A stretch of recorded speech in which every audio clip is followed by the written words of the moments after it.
करती हूँ तुम्हारा मृत्युमय शुभिकार करो माँ। मझधार में मैं अटके बेड़ा पार करो माँ। हे माँ लक्ष्मी, हे माँ लक्ष्मी, बैठी हूँ आशा में तुम्हारे दरबार में। क्यों रोए तुम्हारी बेटी इस निर्दयी संसार में। पलटा दो मेरी भी किस्मत, पलटा दो मेरी भी किस्मत, चमत्कार करो माँ। मझधार में मैं अटकी बेड़ा पार करो माँ। दुनिया की सब राहें, दुनिया की सब राहें कल्याण मेरा हो सकता। हे माँ आप जो चाहें चिंता की आग से मेरा उद्धार करो माँ। दुर्भाग्य की दीवार को तुम आज हटा दो। मातेश्वरी माँ मेरा वापस सौभाग्य लौटा दो। पलटा दो मेरी भी किस्मत, चमत्कार करो माँ। मझधार में मैं अटके बेड़ा पार करो माँ। इस अभागिनी नारी से कुछ प्यार करो माँ। मझधार में मैं अटके बेड़ा पार करो माँ। हे माँ संतोषी, जय माँ लक्ष्मी। मार्गशीर्ष मास की पंचमी की कथा। राजा युधिष्ठिर ने श्री कृष्ण से पूछा, भगवान तीनों लोक में लक्ष्मी दुर्लभ है, पर व्रत होम तप जप नमस्कार आदि किस कर्म के करने से स्थित लक्ष्मी प्राप्त होती है? आप सब कुछ जानने वाले हैं, कृपा करके आप वर्णन कीजिए। भगवान श्री कृष्ण बोले, महाराज सुना जाता है कि प्राचीन काल में भृगु मुनि की ख्याति नाम की स्त्री से लक्ष्मी का आविर्भाव हुआ।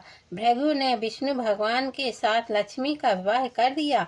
लक्ष्मी भी संसार के पति भगवान विष्णु को वर के रूप में प्राप्त कर अपने को कृतार्थ मानकर अपने कृपा कटाक्ष से संपूर्ण जगत को आनंदित करने लगी। उन्हीं से प्रजाओं में होम और सुभिक्ष होने लगा। सभी उपद्रव शांत हो गए। ब्राह्मण हवन करने लगे, देवगण अभीष्ट भोजन प्राप्त करने लगे और राजा प्रसन्नता पूर्वक चारों वर्णों की रक्षा करने लगे। इस प्रकार देवगणों को अतीब आनंद में निमग्न देखकर विरोचन आदि दैत्यगण लक्ष्मी की प्राप्ति के लिए तपस्या एवं यज्ञ आदि करने लगे।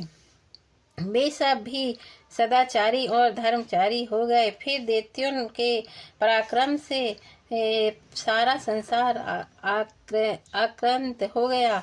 कुछ समय बाद देवताओं को लक्ष्मी का मद हो गया।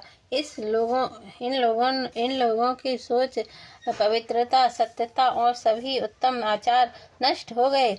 देवताओं को सत्य आदि शील तथा पवित्रता से रहित देखकर लक्ष्मी दैत्यों के पास चली गई और देवगण श्री विहीन हो गए। देवताओं को भी लक्ष्मी की प्राप्ति होते ही बहुत गर्व हो गया और दैत्यगण परस्पर कहने लगे, मैं ही देवता हूँ, मैं हूँ यज्ञ हूँ, मैं ही ब्राह्मण हूँ, संपूर्ण जगत मेरा ही स्वरूप है, ब्रह्मा विष्णु इंद्र आदि सब मैं ही हूँ। इस प्रकार अतिशय अहंकार युक्त हो गए। वे अपने अनेक प्रकार का अनर्थ करने लगे। अहंकार मती दैत्यों की भी यह दशा देखकर व्याकुल हो वह भृगु कन्या भगवती लक्ष्मी क्षीर सागर में प्रविष्ट हो गई। क्षीर सागर में लक्ष्मी के प्रवेश करने से तीनों लोग श्रीहीन होकर अत्यंत निस्तेज हो गए। देवराज इंद्र ने अपने गुरु बृहस्पति से पूछा, महाराज कोई ऐसा व्रत बताएं जिसका अनुष्ठान करने से पुनः स्थित लक्ष्मी की प्राप्ति हो जाए। देव गुरु बृहस्पति बोले, देवेंद्र, मैं इस संबंध में आपको अत्यंत गोपनीय श्री पंचमी का विधान बताता हूँ। इसके करने से आपका अभीष्ट सिद्धि होगा। ये ऐसा कर कर देव गुरु बृहस्पति ने देव राजेंद्र को श्री लक्ष्मी जी की विधि बतलाई। तद अनुसार इंद्र ने उसका विधिवत आचरण किया। इंद्र को व्रत करते देख विष्णु आदि सभी दैत्य दानव गंधर्व यक्ष राक्षस सिद्ध विद्याधर नाग ब्राह्मण ऋषिगण तथा राजगण भी यह व्रत करने लगे। कुछ काल के अंतर्गत व्रत समाप्त कर उत्तम बल और तेज पाकर सबने विचार किया कि समुद्र को मत कर लक्ष्मी और अमृत को ग्रहण करना चाहिए। यह विचार कर देवता और असुर मंदराचल को मथनी और वासुकी नाग को रस्सी बनाकर समुद्र मंथन करने लगे। फल स्वरूप सर्वप्रथम शीतल किरणें वाले अति उज्ज्वल चंद्रमा प्रकट हुए। फिर देवी लक्ष्मी का प्रादुर्भाव हुआ। लक्ष्मी की कृपा कटाक्ष को पाकर सभी देवता और दैत्य परम आनंदित होकर भगवती लक्ष्मी ने भगवान विष्णु के पक्ष स्थल का आश्रय ग्रहण किया। भगवान विष्णु ने इस व्रत को किया था। फल स्वरूप लक्ष्मी ने उनका वर्णन किया। इंद्र ने इस व्रत को किया था, इसलिए उन्हें त्रिभुवन का राज्य प्राप्त हुआ। दैत्यों ने तामस भाव से व्रत किया था, इसलिए यश पाकर भी यश विहीन हो गए। राजन, इस प्रकार इस व्रत के प्रभाव से श्री विहीन संपूर्ण जगत फिर से श्रीयुक्त हो गए। इस कथा समाप्त हुई।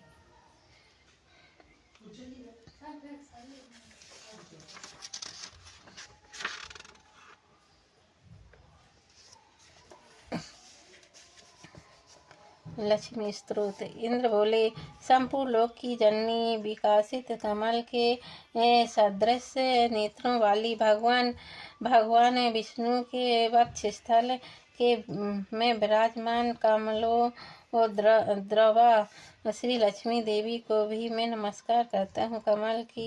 कमल ही जिनका निवास स्थान है, कमल ही जिनके कर कमलों में सुशोभित है, तथा कमल दल के समान ही जिनके नेत्र हैं, उन कमलमुखी कमलनाथ प्रिया श्री कमला देवी की मैं वंदना करता हूँ। हे देवी, तुम सिद्धि हो, सुधा हो, स्वाहा हो सुधा हो और त्रिलोक को पवित्र करने वाली हो, तथा तुम ही संध्या, रात्रि, प्रभा, विभूति, मेघा, श्रद्धा और सरस्वती हो। हे शोभनीय यज्ञ विद्या, कर्म कांड, महाविद्या, उपासना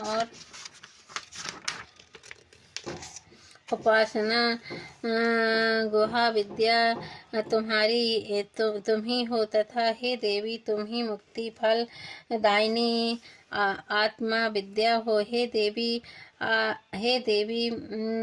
तर्क विद्या वेद यात्री वार्ता और दंड नीति राजनीति भी तुम ही हो। तुम ही ने अपने शांत और उग्र रूप से यह समस्त संसार व्याप्त किया हुआ है।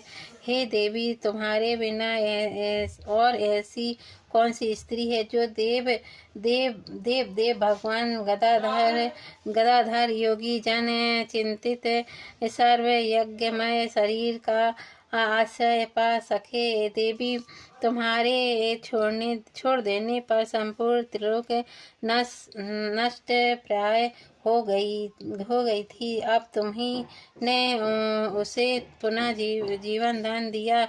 हे महाभागे, स्त्री पुरुष ग्रह धन धान्य तथा सुहृदय ये सब सदा आपके ही दृष्टिपात से मनुष्यों को मिलते हैं।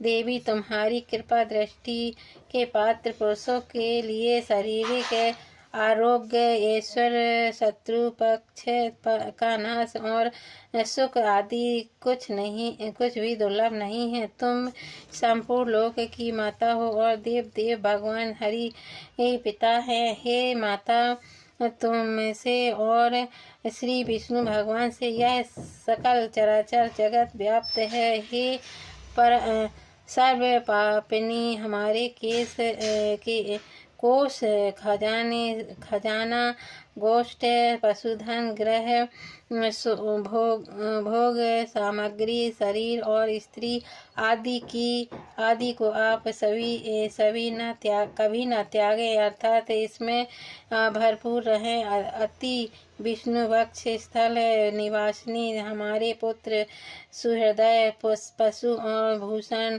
आदि को आप कभी न छोड़े।